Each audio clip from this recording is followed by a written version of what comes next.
Hello, everybody. My name is Zach the Bold. You can find me on shorts pretty much everywhere that you find short form content. I make D&D and TTRPG stuff. And today is the first episode of the podcast.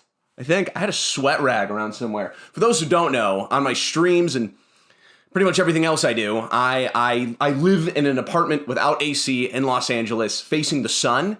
And the sun's going down a little bit, so my lighting's bound to change. But this is more of like an audio thing with like a video component. So I'm typically wiping my face in some capacity with some kind of sweat rag, but I can't find it, so I got to find it real quick. So this already exists. It's called D&D Court, and I'm stealing it from Not Another D&D podcast, and I love them. I have a poster of them in pretty much every one of my videos.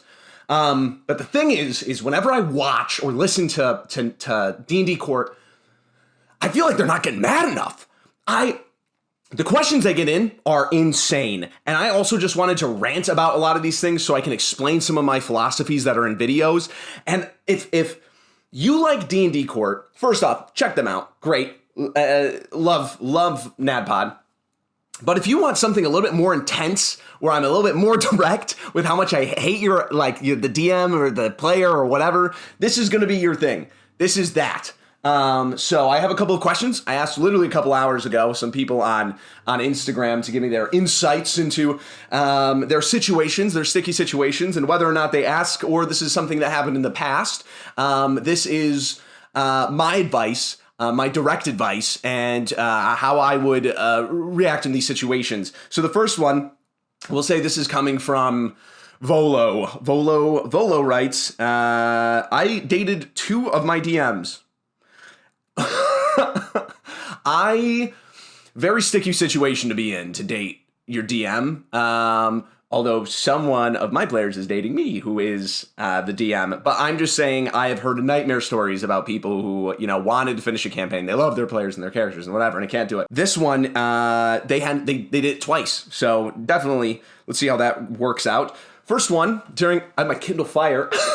my boomer ass has my Kindle Fire that we're reading on today. Also, hey, it's the worst. It's the worst. I cheaped out. It even has the ads on the back. You can pay $30 to have it so that your background on your Amazon does not have ads. And I did pay it. Because why would I? Are you kidding me? First one, during the campaign, I was playing a shithead. I like troll characters. Asking already, I'm not on your side. Asked if I could play one. He said yes. I'm now on your side because you asked. She asked. You can't complain about having something like this. If a player of mine asks me to be like a troll character, I'm going to say no because one, we're probably going to be playing in the campaign long enough that you're going to want to have serious beats. And yes, those do hit harder with like joking characters, but it gets exhausting after a while. I guarantee you. Asked if I could play one. He said yes, so I did. He couldn't handle it. DM skill issue for sure. I could handle whatever troll character you throw at me. I'd hate it, but I definitely could handle it for sure. He couldn't handle it. He would cut me off mid-sentence, out of character, say no, and move on. I kind of like this DM. Not like I was drawing on anything either. I don't know what drawing means. Maybe, I'm sorry. 2 sentences in. Well, a little later, I was stealing something that would literally bypass a huge chunk of gameplay because he left a gaping hole for me to do so. He told me to roll with disadvantage. So dumb. Rolled 2 20s. He used Charm Person on my character. I got up and left. Oh, so she rolled a saving throw on the Charm Person with disadvantage. Okay, do not give, if you have something essential in your story that would bypass the entire thing, you have to make up some kind of Deus Ex Machina way that they cannot interact with it. In the first place, like, I can't say because I have something in my game that if the characters cast Identify on it, there's bad consequences to it. And that's like how I negate, like, how I keep mystery going in it while still having, like, you can cast Identify on other things, but if you cast Identify on this one thing, and I've had it where I was like, this character casted Identify on this object, and they turned into a weird eldritch monster. And if you do it, probably something bad will happen. So someone casted Identify on a piece of it, and they took like 4d10 necrotic damage or something like that. And that is a good way to make it so that you can shoehorn your players into like, this is an important thing, an important item. It's not bad that Frodo had the ring and there was consequences to him putting it on. That's not railroading. That's just having a storytelling device. That's okay to have. I got up and left. Okay. Yeah. Sure. Said I couldn't play with him as my DM, but he should continue playing with my friends. He ended up cheating on me. Oh, wait. He ended up sleeping with my best friend who was in the campaign. Seems like there are some other things going on with this situation that I cannot speak on. He and I had been living together. It's getting worse with every sentence I continue to read. Second, he would drink. Ooh, I do not allow my players to drink anymore. And I think every DM will have that at some point in their lives. Do not be drinking while playing D&D. It's really bad. Mostly because you're playing a masquerade ball of some kinds. If you don't know about masquerade balls, when they first started and became popular, people would do crazy things because they weren't themselves. They were wearing masks. They do whatever. This is that on a way bigger scale. And that's why I don't like text-based D&D that much, because it literally, when you're sitting across from someone or you're looking at someone on a webcam, it's way different. It's way different because you see the face of somebody. You interact with them like you would in person or whatever. Bringing that into the world of I'm role-playing someone can get bad real quick. So don't drink at the table. Never while DMing. Well, that's good if they wouldn't drink while DMing, until one time he did. I should keep reading these. He couldn't get his story straight, left massive gaping plot hole for me to weasel my character through. Then suddenly NPCs were around that he hadn't been, so he killed my character.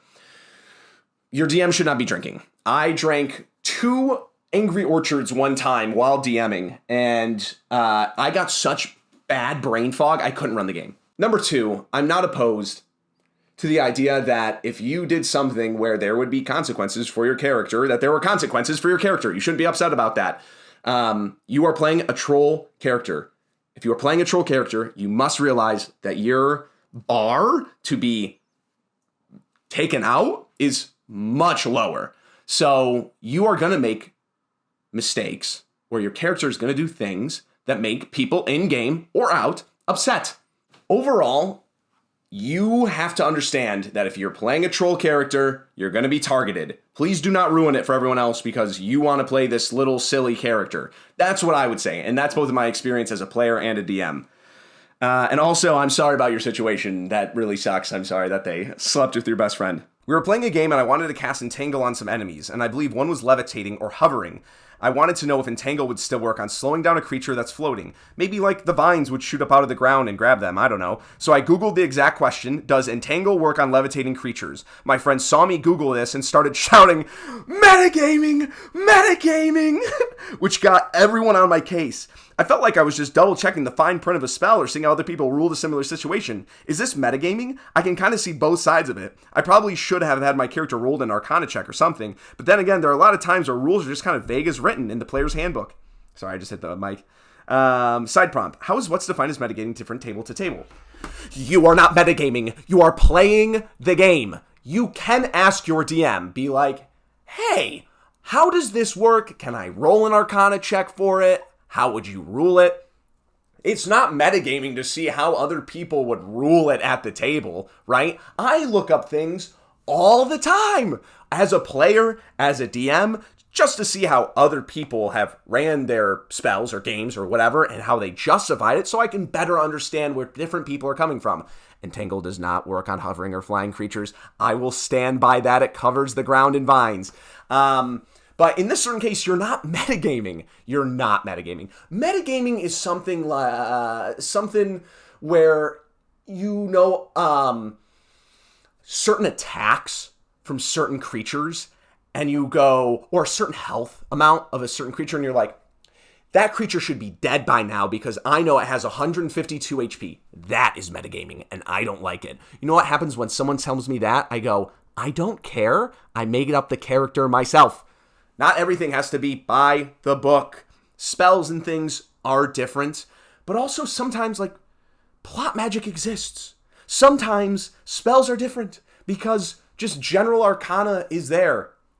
I recently said in one of my videos that you can't use Acid Splash to open a lock because you're encroaching on other spells and abilities. And what I mean by that is that if you have knock, right, and you have acid splash opens up every lock in the game, knock, the spell, is out.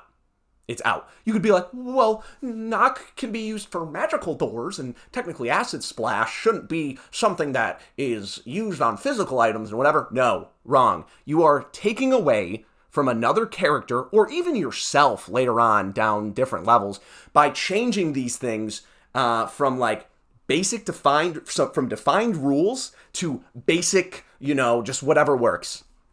This is me just like, I enjoy D&D. I play some Pathfinder and whatever, and I think there's a certain limit that you reach when you define too much, but there's also a certain limit that you get to when you define too little, and I really like how that's balanced in D&D. Come after me, all right? I really like it, but you can't be like, I'm gonna go for someone's eyes when I attack them and try to give them the blinded effect. Well, now you've taken away so much. You've taken away Fog Cloud and its abilities and advantages and disadvantages. You've taken away like maybe some kind of like martial things that make it so that when you do get to a certain level, you can do something like that. You are negating buffs for other people or yourself in the game. So that was a whole different tangent. Oh my gosh. What I'm saying is if you are a DM, you can plot magic sometimes.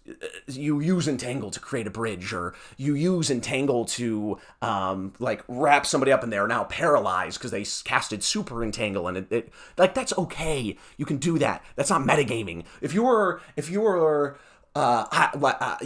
look up a stat block and if you were to look up the stat block of something, right, that's metagaming. Don't do that. All right. And it will vary from table to table. My 2 cents is this is just another one of those buzzwords that you'll hear people shout at you to mean like railroading, metagaming, blah, blah, blah, blah. Like, don't listen to it, all right? Use your best judgment. And if what I can see here is that maybe if you were like, no, actually, I do think, and you were getting like heated about it, whatever, I would make fun of you. I would go, metagaming. But if you were being cool about it and you were just aside, well, it says here that like, I'd still probably go metagaming. But no, that's not what that means. Don't blame yourself. Don't blame yourself for that one. You can tell my shine is coming out. You can also tell the clouds are going down. All right. Less a red flag and just something funny. I have a friend who is new DM, and I've been playing for about 15 years. He's starting to get into handing out magic battle items in general. Well, anytime I check in if I can get something, he just says no, out of fear of my knowledge of the game. This man is me, and whoever sent this in is part of my party. I play with brilliant, like when it comes to combat, brilliant players. And I already have to throw so much at them to get past them because they play not inherently like smart in the sense that they're doing crazy things or asking to do crazy things. They just play D&D so smart when it comes to the board game aspect of it, the player mat aspect of it. And the biggest balance problem I've had is with magic weapons. I've given magic weapons that I've taken away. I've had it where it's like, sometimes, I'm sorry, is it so bad of me as a DM to be able to be like, I want to try this magic item. If it doesn't work, it doesn't work. I'm going to take it away from you. I'm sorry, I'll replace it with something else, but I'm a human too. And they're like, he's the worst DM I've ever played with in my entire life. I can't believe this. I get it. I have to play. Who am I playtesting this stuff with? Not you! You guys! I'm sorry that if I take something away from you. I'm sorry. But I don't know until I see it in action. I don't play D&D by myself. I don't run encounters with this magic item using your stat block beforehand, right? It's fine. I'm sorry. Person who sent this in, give some forgiveness. The dude is new to the game. Oh my gosh, he'll take away some magic items because if you're smart and he's like, New DMs, when they start out, hate rogues and paladins because they don't know what to do with them. And a veteran DM knows exactly what to do with them. They still probably hate paladins. I don't like paladins. But they know what to do with them. Have some grace. The guy doesn't want to give you a magic item because he gives you an immovable rod and you shove it into someone's throat. Now they can't move. Now they can't move, and then you might be like, well, you're taking away the creativity you're taking away my player agency. No, man, I don't know what you're going to do with it. And then I have people on Reddit yelling at me like, I can't believe you're going to take away your player's agency. I can't believe. Dude, I don't know what I'm doing. I don't know what I'm doing. Is that so bad? Have some grace with this guy. I played for 15 years, and this guy doesn't give me OP magic items. Neither would I. All right, on to the next. So this one player would question everything, and I mean everything at the table. Every feat, class ability, and cool homebrew thing my players had asked me privately for. If it wasn't something that was raw, he jumped on it. Even if it was, and it was outside his little collection of knowledge, he'd immediately ask how they were able to do the thing, or correct them and tell them they're doing it wrong. Not only to the players, but to me, the DM as well. Don't get me wrong. If I forgot a layer action or legendary action, he would remind me. That part was helpful, but absolutely anything else was not. Told me I ran a beholder wrong, constantly hated the rule of cool decisions I would make. All this to point to that we had great fun and imaginative player come to the table, and he ended up quitting all D&D games, content, podcasts, the works, because this red flag player was on his case all the time. Dude. All right. I understand some people are bad with confrontation. I get it. I make fun of these players to their face, especially when I'm DMing, because you have a certain level of power over these kinds of players. Because, Gary Gygax knew that this would be a problem, especially coming out of the war game era. Are you joking? And he says in the first D&D booklet, it comes down to the DM. Oh my gosh. If a player told me I was running a beholder wrong, just kidding, I'm not advocating for that. I would be so upset. So upset. You don't know what kind of flavor I've done for this beholder. You don't know what I've changed for them. You don't know anything. Why are you telling me how I'm running my creature wrong? I'm sorry I'm not running it by the book. I'm sorry I'm changing up the game so that you don't have the same thing. I don't even understand what goes through the minds of these players. Why do they just love being able to, be control, have that control on... Dude, DM your own game. And guess what? I won't be a part of it because I know it's going to be mad annoying and I know it's going to suck, all right? I know it's going to be awful. I'm getting heated. What I want to say about players like this, right? What I want to say about players like this, it's very helpful when you do remind me, oh, you already took your opportunity attack. You don't have a reaction. You missed a legendary action. You forgot to roll for your breath weapon, whatever. That is so nice. That is in the same vein as you're not rule lawyering me. You're reminding me to also balance it out. To be, I will tell you as the DM that you forgot something. You will tell me as a DM, and that is okay for some stuff.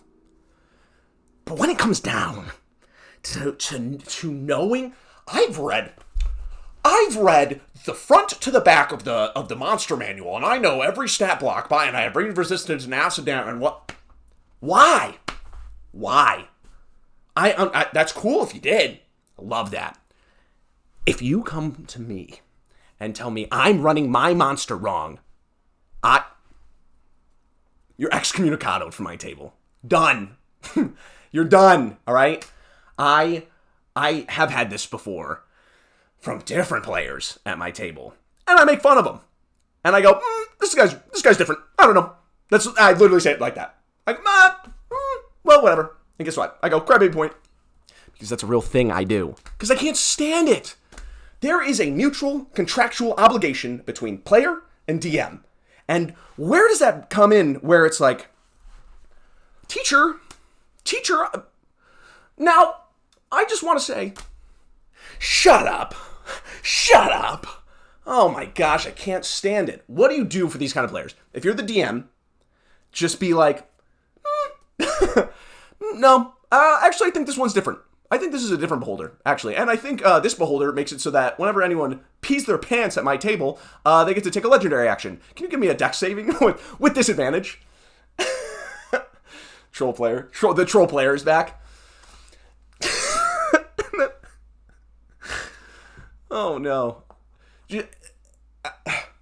that's, if you're a player and you're witnessing this across, just, my girlfriend is great at this. Whenever something like that happens at my table, she goes, I'm sorry, but it's his game. I'm sorry, is it your game or is it his game? Is it your game or is it his game? You tell me. You tell me. And it stops them. They're so high and mighty and like in your face and ready to go to tell you how you are playing your game wrong. How you're playing your game wrong. That when they get it back, they close in on themselves. Oh, well, I didn't. What do you expect? What do you expect? I want to get to the real cool part for this guy. Metagaming, rule of cool, railroad. Terms like this, hate them. Hate them. Because everyone will come into my table with different expectations of what those means. Because they're not defined. Railroading, sure. I'm the biggest railroading hater. The term railroading. I love linear storytelling. Love it. Love it. This is the part of the podcast where I start to rant, all right? If you don't like it, I don't care. Tune out. Tune out. When you come into my table with the expectations of rule of cool, railroading, what metagaming is, these things aren't defined. These aren't in the book. And lo and behold, there's a big problem to them. Because no one knows what they mean. You have these old school revival players coming in out of the late 70s, early 80s, and they're telling me that there's not enough combat in my games, or that I'm role-playing too much, whatever, and that I'm railroading them. No! We are playing different games. First off, don't come into my game and tell me I'm railroading. You know, Frodo goes and takes the eagle to Mount Doom. He's going to face some problems. I'm spitting everywhere. He's going to face some problems, all right? You're going to do some as well if you don't take the smart route. I'm not railroading you. I'm telling you the consequences of your actions. I'm telling you how my world works.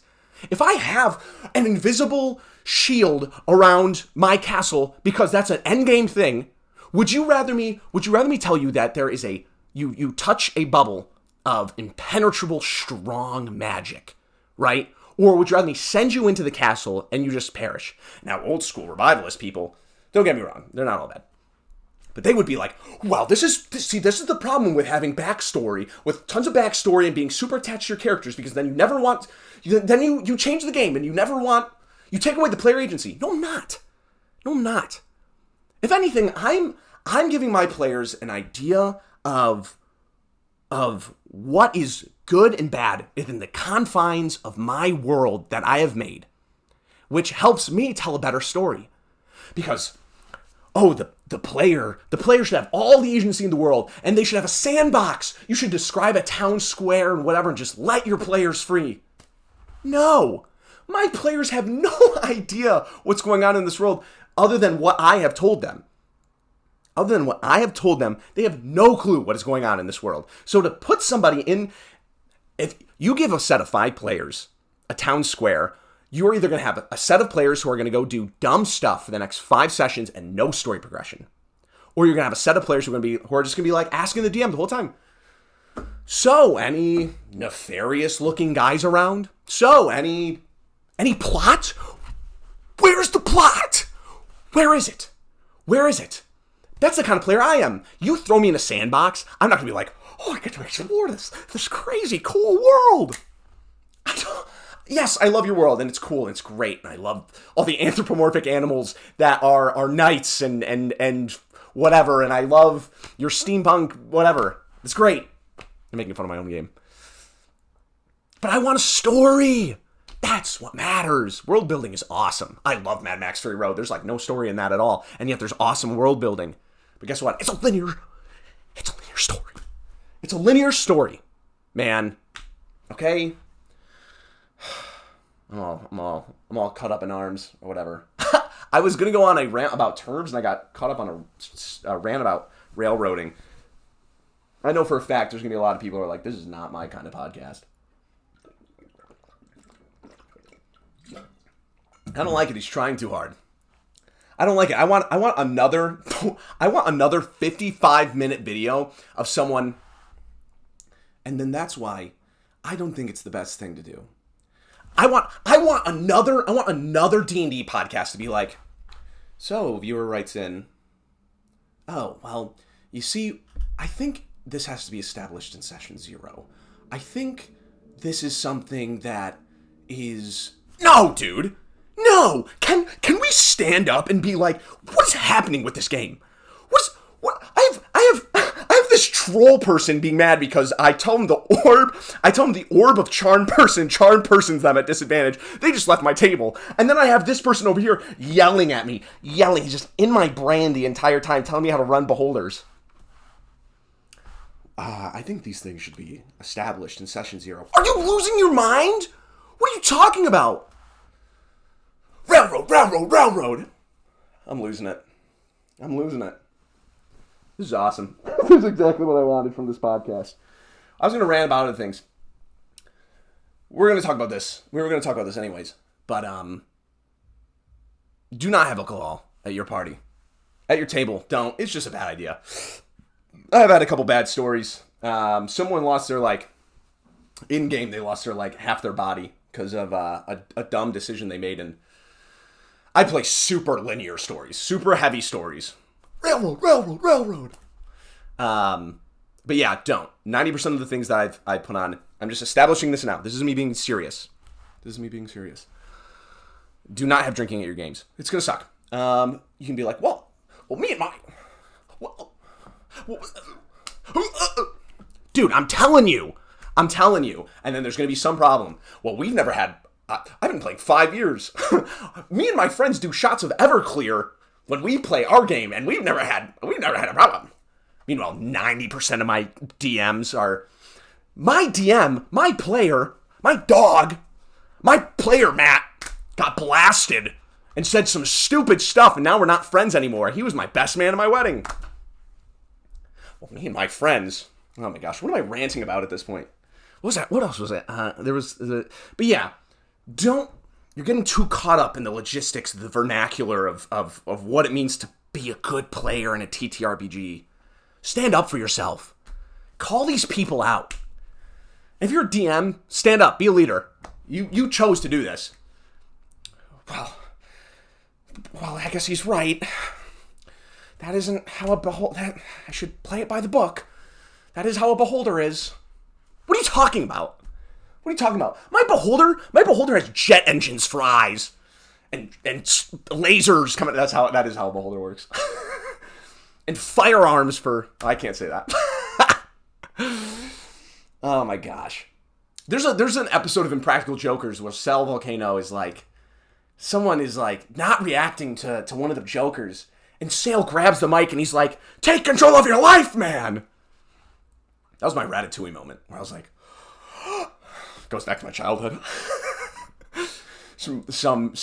I'm in elementary school, I'm a little kid. This big bully. Beholders! If you rolled a D10 on Beholder, that's Incineration Ray. My gosh. Take control of your life. I want to grab every DM I see. Take control of your life. Say no to your players. It's okay. Metagaming. Yeah.